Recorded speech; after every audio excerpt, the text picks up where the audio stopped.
L'histoire d'Auguste, né Caius Octavius Turinus, est l'un des chapitres les plus importants de l'histoire romaine.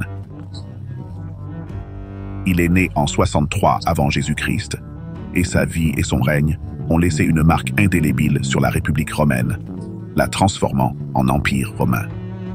Dans ses premières années, Auguste était connu sous le nom d'Octave. Il était le petit-neveu de Jules César, le célèbre général et homme d'État romain. Sa vie a pris un tournant capital en 44 avant Jésus-Christ, lorsque Jules César a été assassiné. Octave, alors âgé de seulement 18 ans, apprit qu'il avait été désigné comme fils adoptif et héritier de César. À la suite de la mort de César, une lutte de pouvoir a éclaté entre Octave, Marc-Antoine et Marcus Lepidus, trois des partisans les plus éminents de César. Ils formèrent le deuxième triumvirat en 43 avant Jésus-Christ pour venger l'assassinat de César et affirmer leur contrôle sur Rome. Ensemble, ils traquèrent et vainquirent les conspirateurs responsables de la mort de César. Cependant, l'alliance entre Octave et Marc-Antoine finit par se détériorer, conduisant à une série de guerres civiles.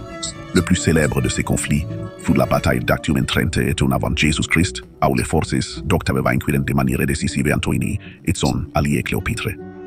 Cette victoire marqua la fin de la République romaine et le début de l'ascension d'Octave au pouvoir absolu. En 27 avant Jésus-Christ, Octave, aujourd'hui connu sous le nom d'Auguste, devint le premier império romain. Cependant, il prit soin de maintenir la façade des traditions républicaines, et il se désigna souvent comme le premier citoyen, plutôt que d'adopter le titre d'empereur. Le règne d'Auguste apporta une période de stabilité et de prospérité, connue sous le nom de Pax Romana ou paix romaine. Il mit en œuvre une série de réformes administratives, notamment une bureaucratie plus efficace, une armée professionnalisée et un système fiscal amélioré.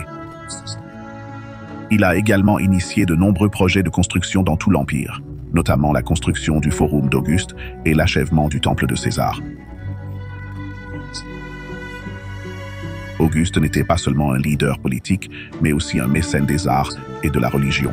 Il a promu une renaissance des pratiques religieuses romaines traditionnelles et la vénération des empereurs divinisés de l'État, y compris Jules César.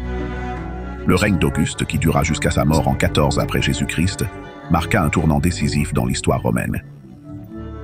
Il a établi les fondements de l'Empire romain, qui durera des siècles. Son nom, Auguste, devint synonyme de pouvoir impérial et sera adopté par ses successeurs comme titre. L'héritage d'Auguste comprend son rôle dans la transformation de la République romaine en une autocratie centralisée, l'établissement d'un empire stable et prospère et la préservation de la culture et des traditions romaines. Son influence sur le monde romain et son impact durable sur l'histoire lui ont valu une place parmi les figures les plus influentes du monde antique. Présenté par eHappypedia.